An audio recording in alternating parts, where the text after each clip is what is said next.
Oui, voilà, bonjour. Alors, changement de décor aujourd'hui, nous partons dans l'évangile de Luc, cette fois-ci le chapitre 2, les versets 41 et 51. Voilà. Je vous expliquerai ensuite pourquoi nous avons quitté Matthieu. Ses parents allaient chaque année à Jérusalem pour la fête de la Pâque. Quand il eut 12 ans, comme ils y étaient montés suivant la coutume de la fête et qu'à la fin des jours de fête ils s'en retournaient, le jeune Jésus resta à Jérusalem sans que ses parents s'en aperçoivent. Pendant qu'il était avec leurs compagnons de route, ils firent une journée de chemin avant de le chercher parmi leurs parents et connaissances. Et ne l'ayant pas trouvé, ils retournèrent à Jérusalem en le cherchant. C'est au bout de 3 jours qu'ils le retrouvèrent dans le temple, assis au milieu des maîtres, à les écouter et à les interroger. Tous ceux qui l'entendaient s'extasiaient sur l'intelligence de ses réponses. En le voyant, ils furent frappés d'étonnement, et sa mère lui dit « Mais mon enfant, pourquoi as-tu agi de la sorte avec nous ? Vois, ton père et moi, nous te cherchons tous angoissés, tout angoissés. » Et il leur dit « Mais pourquoi donc me cherchiez-vous ? Ne saviez-vous pas qu'il me faut être chez mon père ?»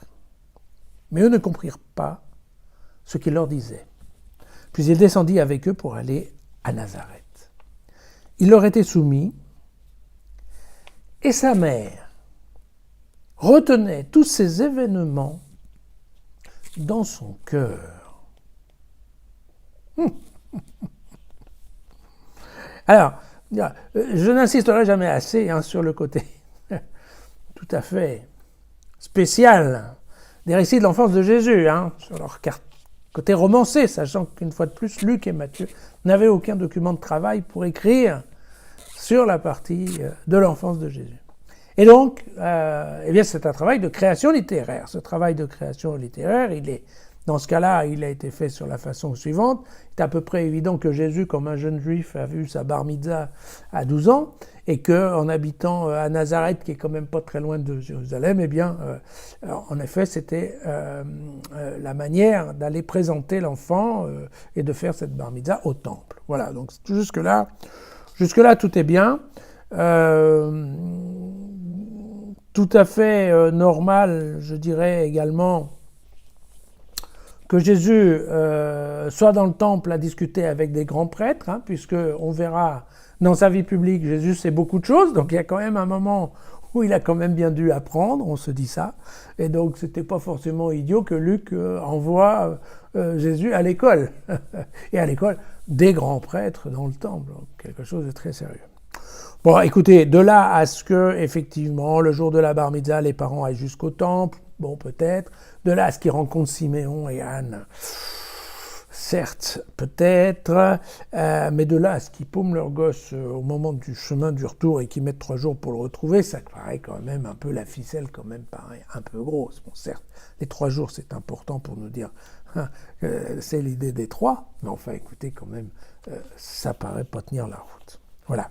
Ce que cherche Luc en fait à nous dire, c'est que voilà, Jésus qui fait partie d'une famille tout à fait normale, et lui, pas tout à fait normal. Bien. Et nous avons bien compris le message. Alors pourquoi l'Église nous parle-t-elle de ça ? Pourquoi l'Église nous met-elle ce passage de Luc aujourd'hui ? Eh bien, tout simplement parce qu'aujourd'hui, l'Église fête le cœur immaculé de Marie. Ah, et oui. Je ne vous l'ai pas dit hier, mais hier, c'était le Sacré-Cœur de Jésus. Et aujourd'hui, c'est le cœur immaculé de Marie. Or. Il y a cette expression qui est assez formidable chez Luc, qui est cette dernière phrase. Sa mère retenait tous ces événements dans son cœur. Vous savez que, je ne sais pas si vous vous souvenez, mais juste un peu avant, au moment de la visite des bergers, puisque chez Luc, c'est des bergers qui sont venus et non pas des rois mages, vous savez que les bergers expliquent que Jésus va avoir une vie complètement exceptionnelle, et elle n'y comprend rien. Donc, vous savez, on a ça au chapitre 2, 19 de Luc. Quant à Marie, elle retenait tous ces événements en cherchant le sens. Et d'ailleurs, vous vous souvenez aussi que juste un peu plus tôt, là, dans le temple, quand Siméon rencontre l'enfant, vous vous rappelez qu'il disait à Marie, voilà, il est là pour la chute ou le relèvement de beaucoup en Israël, et pour être un signe contesté. Et toi-même, Marie, un glaive te transpercera l'âme. Ainsi seront dévoilés les débats de bien des cœurs. Vous voyez, on y était. Luc aime bien cette image-là. C'est une expression d'ailleurs qu'on retrouve aussi dans le livre de Daniel, au chapitre 7, où Daniel a beaucoup écrit. Il a écrit des choses un peu rigolotes. Et ici, prend fin le récit. Pour moi, Daniel, mes réflexions me tourmentèrent beaucoup, mes couleurs en furent altérées, et je gardais la chose dans mon cœur. Donc vous voyez que c'est vraiment cette expression voilà, de cœur. Alors, dans le cas de Marie, qu'est-ce qui se passe? Bon, d'abord, faut être clair. Tout ça, c'est ce qu'on appelle des dévotions à Marie, c'est-à-dire en fait des prières, hein, d'accord? Ça ne fait pas partie des textes anciens. Là, on est dans ce qu'on appelle la piété populaire, d'accord? C'est-à-dire que effectivement, depuis sa création, l'Église doit gérer un certain nombre de mouvements innés de ses fidèles qui vont commencer à prier ceci, cela, autre chose. Vous voyez, au Mexique, par exemple, on prie Nossa Señora da Guadalupe. Voilà. Bon. En Europe, surtout d'ailleurs en Europe de l'Est, on prie quand même beaucoup Marie. Mais après, vous avez en effet un certain nombre de saints et de choses qui ont donné en fait vraiment un mouvement de foi très fort et donc de prière fort. Alors certaines sont autorisées par le Vatican, d'autres un peu moins. Entre autres, vous savez, question des miracles, le Vatican était quand même assez difficile. Il n'y a pas miracle qui veut, n'est-ce pas?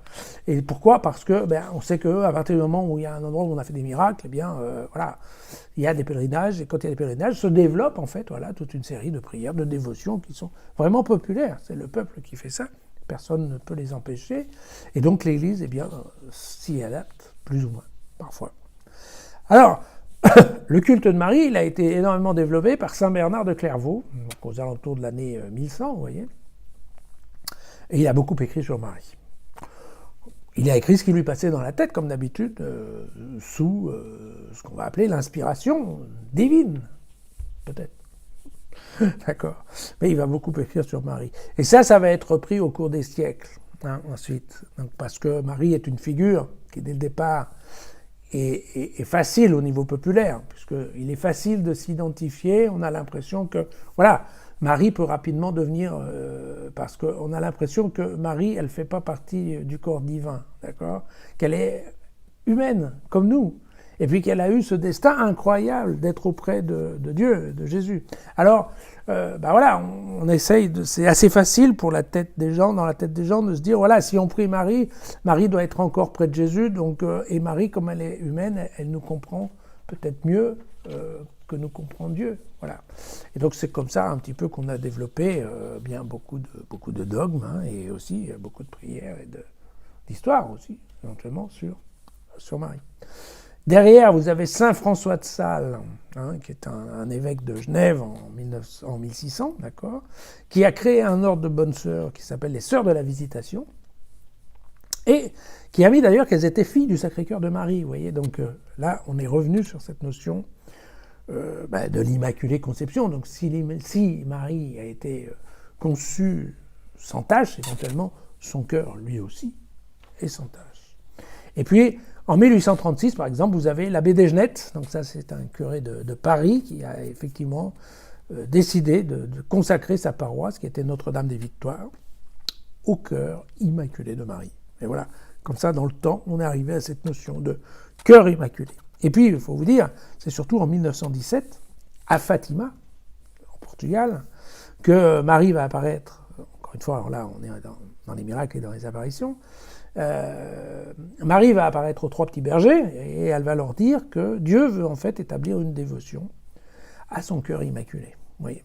Donc, on retrouve encore une fois cette notion de piété populaire qui se retrouve même dans les apparitions de Fatima. Et donc, vous voyez, de là, en effet, Marie, dans son apparition, a dit qu'il fallait graver une couronne et qu'il fallait mettre ensemble le cœur de Jésus et celui de Marie, car en fait, ces 2 cœurs ne font qu'un.